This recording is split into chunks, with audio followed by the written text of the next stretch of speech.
Hi, I'm Dr. Boyce Watkins from Your Black World, and many of you saw the just tragic, very tragic incident that occurred in Chicago, where two young twin brothers, Demario and Tomatoes Bailey, confronted a mugger on the south side of Chicago, and Demario ended up being shot and killed trying to defend his brother. And I wanted to kind of talk more deeply, not just about this story, but also to talk about the fear or the anxieties that a mother might experience in a world where black boys, many of us feel that black boys are not safe. And the person that I wanted to discuss this with is Dr. Leah Gunning Francis. And Dr. Francis is joining me from St. Louis. Is that where you are, Dr. Francis? Yes, And give me the name of your institution. I should have wrote that down. that's okay. I teach at Eden Theological Seminary here in St. Louis. Okay, and you're also an ordained pastor as well. Did I use the right language? Is that My husband is a pastor of a local congregation, excuse me, Washington Tabernacle Baptist Church, and I have a degree, a seminary degree, PhD, all of that. So yeah. okay? Okay, and these are things I should have written down before, but it's funny because it's not it's funny, but not funny in the sense that you and I were talking about Demario and Tomatoes, and I think that just changed the tone of our discussion. I mean, I don't know about you, but my heart was sinking into my stomach as we talked about this young man and his brother, and then also the mother's story. The mother saying that she, for so many years, had been so afraid of something happening to her boys that she kept them sheltered for a long time, and then finally let them out, and then this happens. As a mother, you have two sons. Is that correct? Yes. Okay, and so as a mother, as a scholar, and as a human being, when you heard the story, what went through your mind? I was just heartbroken. I got a text about the story yesterday morning, very early, and I awoke to find it on my phone. And when I read it, I said, "Oh my gosh, not another one!" And then when I read a little bit more about the story to learn of the circumstances, to see these twin brothers, they're walking along a Chicago street at 12:30 on a sunny Saturday afternoon, and to be accosted in that way and robbed and one of them ultimately killed was just devastating and heartbreaking. And as I read more and learned more about their story, their grandmother had been interviewed, and she talked about the kind of children they were, the ways in which she and their mother and other family members made sure that they were always safe, always secure. They were very active, they were very engaged children. The principal and teachers from their school have even done interviews to talk about the kind of person Demario was, that it wasn't just a matter of, a nameless, faceless person that unfortunately all too often, these situations end up being, unfortunately, but they really wanted to humanize this young man, which I think ought to happen for all people that find themselves in this situation. But I was happy to see at least the way in which they were coming up, stepping up and speaking up and talking about who he was as a person and what he meant to the school and the kind of presence he exhibited in the school. And his friends were interviewed, and it was just so sad and so tragic to see that. And, this is a thing about violence, boys. When we think about it, very often unfortunately, we see often a mother crying or a father weeping, but violence and its tentacles reach far into our community. When especially a young person like that is killed, it never only impacts that immediate family. Very often that person goes to school. They have friends, they have neighbors, they have extended family, and all of those various communities are often devastated by this. And this is another example of it, and it's just so sad. Well, I've known you for a long time. I've known you since you were in grad school, Yeah. and you have always been a passionate voice in the community. In fact, that's why I wanted to talk to you, because every time we talk, I learn something. And so you've been involved in actions in your home state that relate to some of the incidents that involve police killings of young black males, namely Michael Brown and Eric Garner, among others. Um, how do we properly contextualize the scope of threats against black males, while at the same time dealing with police brutality, but also dealing with the fact that quite frankly, we know who's shooting down our boys, and it's not always a guy that looks like Darren Wilson. Right. How do we distinguish those two without getting into this political football that forces us to talk about one while ignoring the other? Right, right. I actually like to talk about it, well, prefer to talk about it. I don't like to talk, but prefer to talk about it as a trilogy.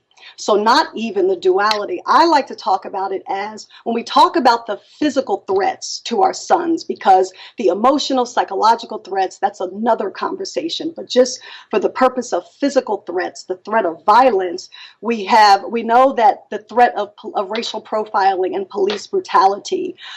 We know about the peer-to-peer violence. Some call it black-on-black crime. That's the second. And the third is what I call the Zimmermans of the world. You know, all of these folks that feel emboldened and empowered by the stand your ground laws that have expanded around the country since the shooting and killing of Trayvon Martin. So to me, you know, those three things combined, the police brutality, the street violence, and, you know, those that feel emboldened by the neighborhood watch people or the local vigilantes that are empowered by these stand your ground laws, those are huge threats to our sons, because the narrative about young black men is that they are all thugs, they're all criminals, they're all deviants, they're ignorant, they're lazy, and they all have guns, and you need to kill them before they get you. And so long as we allow this narrative to perpetuate itself through the media, through the music, through every tentacle that feeds into our society, I'm just fearful we're going to continue to have these incidences. They're not just going to magically go away. And I don't feel like we can even legislate them away. But it really is going to take a significant change in the tenor of how we are imaging and framing what it means to be a black man, and a young black man in particular, in the United States.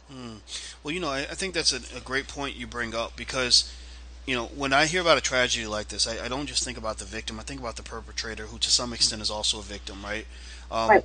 if you're talking about a kid who is carrying a gun Mhm. and feels, for whatever reason, compelled to murder another child Mhm. over a coat, Right. you have to have some brainwashing to even get to that point where you can do something that horrible to another human being, right?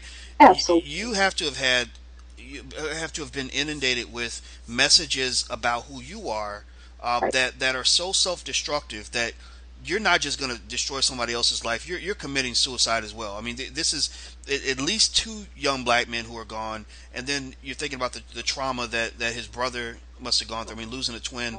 I can barely talk about it without almost crying. I can feel something in my chest, and it's hard for me not to get emotional when I think about this, because I feel bad for all of these children. All Right. of these children, including the boy who killed him, Mm. could have become anything. Two of Yep. these boys were doing well. They were raised well. They were on a very good path. One of them, somewhere along the way, was turned into a monster. Yeah. He wasn't born that way, Nope. right? I mean, in preschool, in the daycare, he wasn't thinking about thugging out trying to kill somebody. So somewhere No. along the way, the world fed him enough hate for the world and for himself, Right. to turn him into this person. And the way I see it is, all through his path. I mean, in fact, the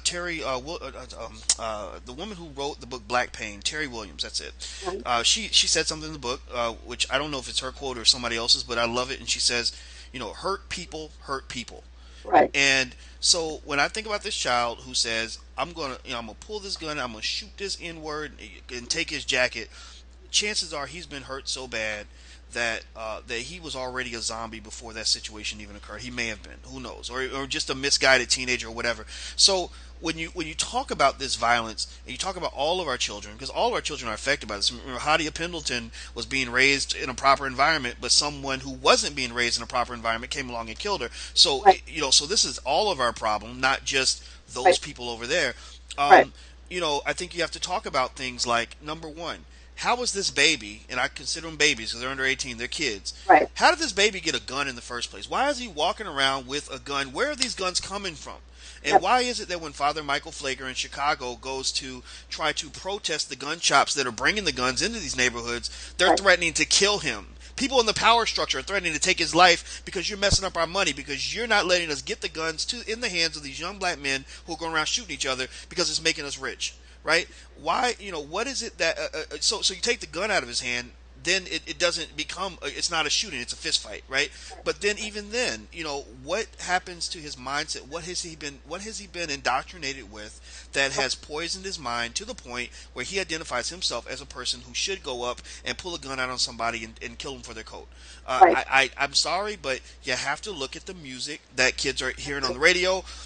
You cannot go and do a protest on behalf of Michael Brown and Eric Garner and say, I am not a thug, when you've got rappers on the radio that are repeatedly saying, I'm a thug nigga. Excuse my Right. French. Right? Right. That's not who we are. So when we talk about a record label, for example, and they make money right here in Chicago. You're from Chicago, you know what I'm talking about. You've got big name rappers like guys like Chief Keef and stuff like that who are being funded by these big record labels that are not owned by black people, by the way, to Right. promote these images of black men that turn them into something they're not meant to be. So Right. so when you look at that in a structural context, and I didn't mean to talk too long because this is all about you. I want people to hear what you think on this. I'm sorry, I'm so passionate for this kid. I'm going to stop crying because I'm going to stop talking because I'm going to start crying if I keep talking. I want you to comment on that. This structural context, the structural racism that creates the thug incubator, if you will, that leads to this kind of outcome in our communities. Right. Ooh, for as we talk about the music, let's start there. And before anybody thinks that, this is the church lady wagging her finger about, oh, that horrible rap music, that is so not the case. I'm from New Jersey. I'm a child of the 70s and 80s. I'll bust a move right now. I know. I mean, so we could talk about BDP, we could talk about KRS-One, we can go on and on and on about the origins of rap and hip hop and what a fan I was and am of that particular genre of it. And I'm convinced, boys, that most people our age and definitely older, they don't have a clue what rap music sounds like today. And I'm just convinced, the kinds of lyrics that these kids are listening to that are being played and promoted by these multi-billion-dollar corporations. We're not talking about folks in their basements making some records and, trying to sell them out of their trunk. We're talking about, those that are part of this capitalist machine that's producing the kinds of music that encourages, not implies, but is very explicit it's about drinking, it's about calling women names that I never even heard before, and it's just all about the materialism and all of that. Those three things combined gives these kids an imagination for nothing other than killing and getting high and treating women like absolute dirt, less than dirt. And that's the extent of it. That's the imagination. That's the image that we've allowed our kids to be given, as well as the rest of the world. And so when people wonder, well, where does this thug image come from? Hello, turn on the television. Have you watched some of these quote unquote reality shows that come on during the day? Have you listened to these songs that come on? I'm not talking about old school rap. I'm talking about the current today rap that does nothing but explicitly encourage killing and smoking and just degradation of people. And so, when you have these videos where the last one I saw, because I forced myself to start watching them just so I could start seeing what some of these other kids are seeing. And when I see in a video, there are 10 guys in the video and they're going like this, either pretending to be shooting or they've got real guns in the video. I'm going, what in God's name is going on? And then lo and behold, a month ago in St. Louis, there was an incident in one of the black neighborhoods where there were allegedly these 30 guys standing on the street making a video like this. and all of a sudden some guys drive by and start shooting at them, and guess who gets hit? A 2-year-old little boy that was out there in the crowd. I mean, it's just the insanity. I could sit here for the rest of the night and tell story after story after story like that. And as we know, it's not just here in St. Louis. These kinds of things are happening all around the country. So, for me, as we have actively engaged in, we've been good and traumatized here in St. Louis over these past 4 months. Let me just say that. But as so many of us have actively engaged in dealing with these issues of racial profiling and police brutality and unarmed young black men and not so young black men being killed by police in St. Louis and around this country, and we rightfully need to attack that issue, we at the same time need to just as fervently attack this issue of this promulgation of ignorance that's being fed to our children, and it is literally costing lives daily around this country.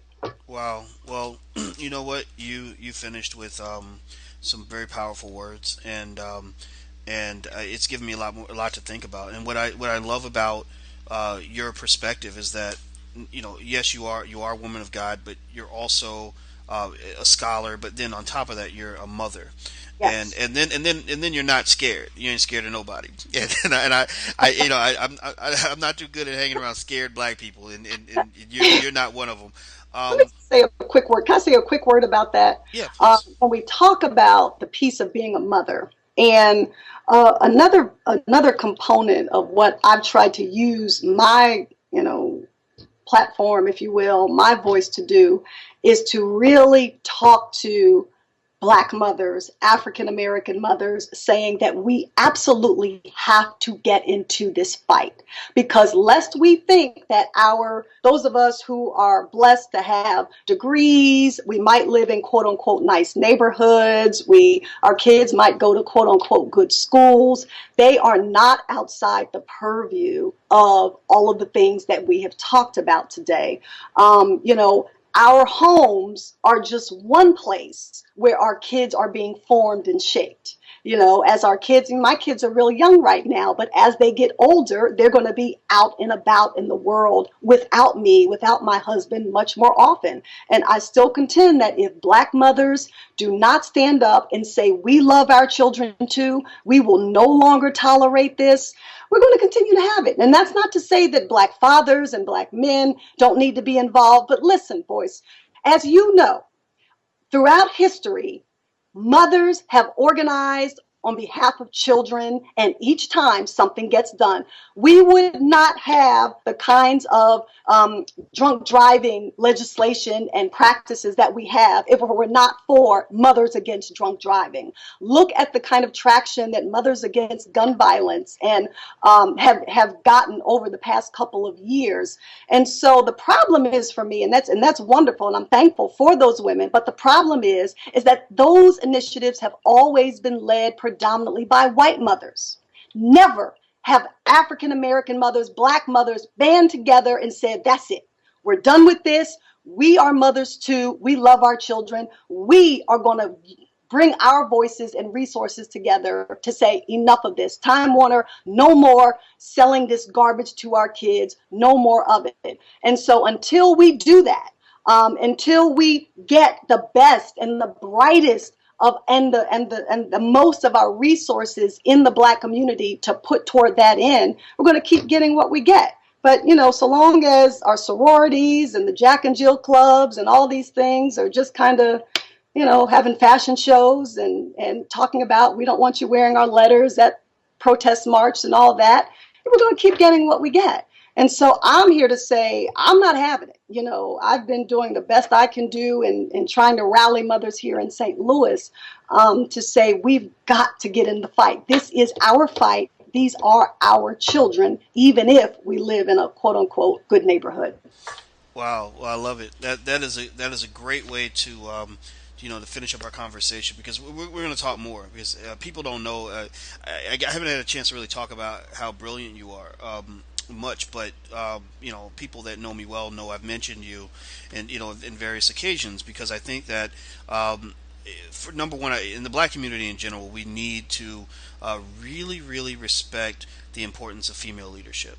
Even if you look at a national level, you saw all these guys going to meet with President Obama to talk on behalf of the black community. Each time, no women were invited, and that just it's like, come on, seriously. And Right. and on top of that, in fact, they were talking about the economy, and I said, well, why don't you bring Julianne Malveaux? She has a PhD in economics from MIT. That's hard to get. Al Sharpton ain't got one of those. Al Sharpton's a smart guy, but he ain't got one of those. Right. But no disrespect to him. That's beside the point. But I guess Right. the point in general is that I love what you're saying. And I think while as you call black women to stand together and to fight on the issues that matter, namely the protection of their children. Right. And I think we can all agree on that. We need to protect all of our children from all enemies, both Yep. foreign and domestic. That means Right. sometimes that enemy may have a black face, unfortunately, and you got to Right. fight against anybody that wants to hurt your child.